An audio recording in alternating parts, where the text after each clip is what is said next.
Why ancient humans dreamed about things you've never even heard of. Tonight, you will close your eyes and your brain will start showing you movies. You will fly over cities that do not exist. You will stand in rooms you have never entered. You will talk to people who died decades ago, or people who have never lived at all. You will wake up and scroll through your phone and forget almost all of it by breakfast. But here is the part that should stop you. For almost all of human history, nobody dreamed like you do. The dreams running through your head tonight are a brand new invention, and the real answer is far stranger than you think. Your brain did not evolve for 8 hours of uninterrupted darkness. Your ancestors did not have blackout curtains or street lights or the glow of a charging cable under the bed. For most of the last 300,000 years, sleep was broken into pieces. You slept for a few hours after sunset, you woke up in the middle of the night, you talked, you stoked the fire, you looked at the stars, you went back to sleep until dawn. This pattern is called segmented sleep, and it was the default setting of the human brain for longer than agriculture has existed. Anthropologist Roger Eckerch spent 16 years studying pre-industrial sleep records and found the evidence everywhere. Diaries, court records, medical texts, prayer manuals. People across centuries described a first sleep and a second sleep with a watchful period of calm consciousness in between. They did not toss and turn in frustration. They expected it. They used it. But then everything changed. Gas lamps arrived in the 1700s. Electric light followed. Factories demanded shift work. Suddenly, the night was something to conquer rather than surrender to. Sleep was compressed into one solid block. The watchful hour in the middle vanished, and your dreams were forced to cram themselves into a single, uninterrupted stretch of darkness. Your ancestors had 2 dream periods every night. You have 1. And that single change rewrote what the dreaming mind could do. The content of those ancient dreams was different too.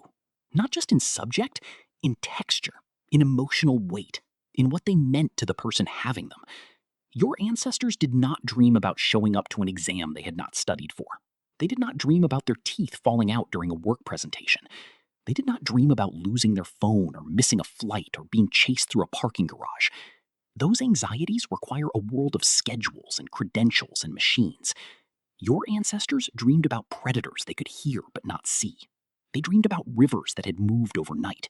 They dreamed about faces from other bands they had encountered across valleys. They dreamed about the dead speaking to them, because in small, tight-knit groups, the dead were still present in memory and story and ritual. Their dreams were not abstract puzzles. They were survival software running in the dark. Psychologist Antti Revensuu proposed the threat simulation theory of dreaming in 2000. He argued that dreams are not random noise. They are practice sessions. Your brain is running simulations of dangerous scenarios so that if they happen in waking life, you have already rehearsed your response. A dream about being chased is not meaningless. It is your nervous system keeping its tools sharp. For your ancestors, this was not metaphor. A dream about a lion in tall grass could literally save your life the next morning. The brain that took dreams seriously survived longer than the brain that ignored them. But there is another layer. Dreams were not private experiences for ancient humans. They were communal data. In many hunter-gatherer societies, dreams were shared at dawn around the fire. They were discussed, interpreted, folded into group decisions about where to hunt or whether to move camp. A dream about a distant water source might redirect the whole band the next day. A dream about a deceased elder might settle a dispute or confirm a marriage. The anthropologist Barbara Tedlock documented this extensively among the Maya and other indigenous groups. Dreams were not yours alone. They belonged to the group. They were a second sight, a parallel channel of information that the waking mind could not access. Compare that to now. You wake up. You check your phone before your feet touch the floor.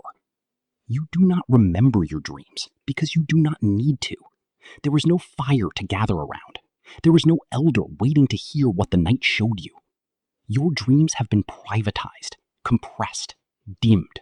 You treat them like mental spam instead of signals. And here is where it gets strange.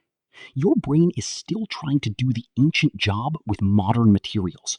It wants to simulate threats, so it uses the threats you have been trained to fear: social rejection, professional failure, digital humiliation. Your ancestors ran from lions. You run from unread emails. The hardware is identical. The software has been patched so many times it barely recognizes itself. The neuroscientist Matthew Wilson ran experiments on rats in the late 90s that revealed something extraordinary. He recorded their brain activity while they ran mazes, then recorded the same neurons firing while they slept. The patterns were nearly identical. The rats were rehearsing the maze in their dreams, running it backward, trying alternate routes. Their sleeping brains were problem-solving in real time. Later studies confirmed the same pattern in humans. You do not just replay your day in dreams. You edit it. You test variations. You prepare for futures that have not happened yet. Your ancestors needed this desperately. A failed hunt meant hunger. A wrong turn in unfamiliar territory meant death. Dreams were low-cost simulations of high-stakes decisions. But here is the twist. Because their waking world was smaller and more sensory, their dream world was too. They dreamed in scents and temperatures and textures you barely register. They dreamed the smell of rain on dry soil, the specific cold of a cave floor, the weight of a child on their hip. Their dreams were grounded in physical reality because their lives demanded it. Your dreams are grounded in screens and symbols because that is what your brain has been fed. The light you sleep under matters more than you think. Even a small amount of artificial light at night suppresses melatonin and alters dream recall. Sleep researcher Deborah Skeen found that exposure to room light before bedtime reduced melatonin by more than 50%. Your ancestors slept under starlight and moonlight, both dim enough to preserve the chemistry of deep rest. You sleep under LEDs that tell your brain the sun never set. Your dreams are fighting upstream against a river of light pollution. And then there is temperature. Ancient sleep happened in cycles of warmth and cool. Fire at the entrance of a shelter, bodies huddled together. The temperature dropped toward morning and pulled you toward waking gently. Modern bedrooms are climate-controlled boxes. Your body never gets the thermal cues that once shaped sleep architecture. Dreams need certain conditions to thrive. Your ancestors had them by default. You have to engineer them back into existence. So, what did they actually dream about? We cannot open a skull from 50,000 years ago and read the neurons, but we can triangulate. We can look at the dreams of contemporary hunter-gatherers who still live in conditions close to those of deep human history. The Hadza of Tanzania, the San of the Kalahari, the Piraha of the Amazon. Anthropologists who have lived with them report dreams that are strikingly concrete. Animals, paths, water, social tensions within the group, encounters with spirits or ancestors. Very few abstract symbols, very little of the bizarre narrative collage that fills your REM sleep. Their dreams are grounded because their waking lives demand groundedness. Yours float because your waking life has unmoored you. There is one more difference that should unsettle you. Ancient dreams were often treated as real experiences. Not metaphors, not random firings. If you dreamed that a rival was planning betrayal, you acted on it. If you dreamed that a spirit gave you a song, you sang it. The boundary between dream and waking was porous because it needed to be. Information was scarce. Every channel mattered. Your brain evolved to treat internally generated experience as potentially valid data. Only in the last few centuries did we decide that dreams were just the mind emptying its trash. But your brain never got that memo. It still generates dreams with the same urgency, the same emotional intensity, the same sense that something important just happened. You have just learned to ignore it. Think about the last vivid dream you had, the one that stayed with you through your morning coffee. It felt significant, did it not? like a message you could almost read. Your ancestors would have sat with that feeling. They would have spoken it aloud. They would have let it guide a choice.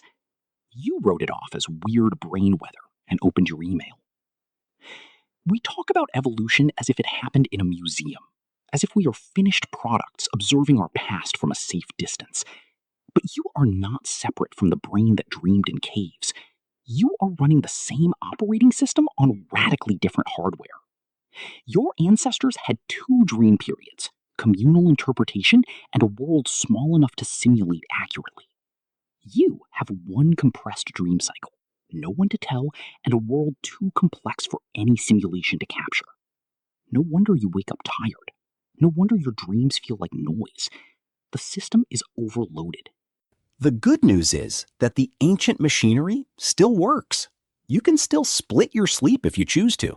You can still share your dreams with someone and let them mean something.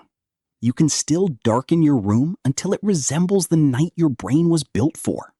You can still treat the images that arrive in the dark as intelligence rather than interference. The channel is still open.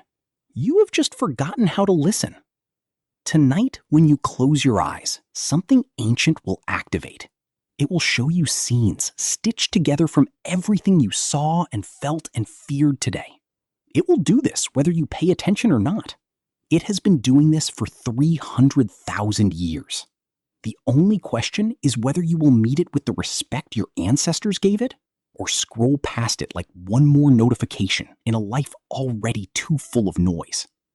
Because the truth is, your brain is still living in the dark.